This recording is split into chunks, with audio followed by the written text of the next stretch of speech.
Decorative glass is a wonderful accessory, but before you look for any, here are a few tips on how to choose the right decorative glass piece for your home. I'm hitting the road, searching for answers, and finding great design. It's a quest for beauty, function, and of course, inspiration. Purchasing decorative glass isn't as easy as you or I would think. There are many things to consider before you make that type of investment. And if you just walk in and pick up a piece you like, you may end up buying decorative glass you can't use or won't be able to display. I know I would have, but after my chat with Marilee Burnside, Director of Tours and Activities at Louisville Glassworks, I felt pretty confident that I could choose the best decorative glass piece for my home and situation. The first thing to consider is how you will use the decorative glass. Now, if I were to buy a piece of decorative art glass, Yes.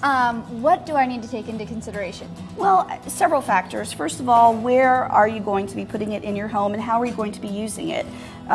Much of the glass art that you would find in our gallery has either a sculptural use or a functional use, and or both. Sculptural pieces of decorative glass are ones that are used only as display items, whereas functional pieces can be used as bowls, vases, etc. And it's not that easy to tell them apart. In fact, most people think sculptural pieces are actually functional ones, and while talking with Marilee, I made that mistake. This piece of blown glass art I would consider to be sculptural.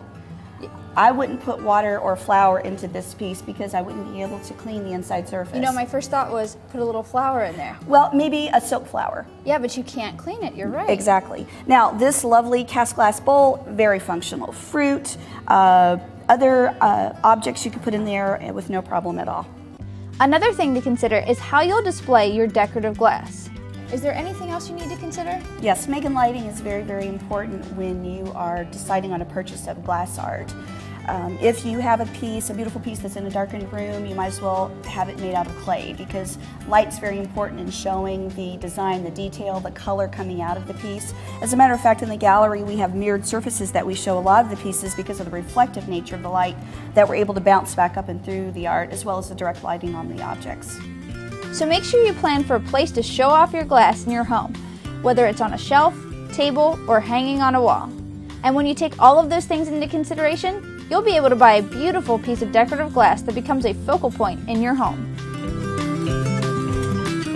For extra information about where I've been and what I've learned, visit my website, www.askthedecorator.com.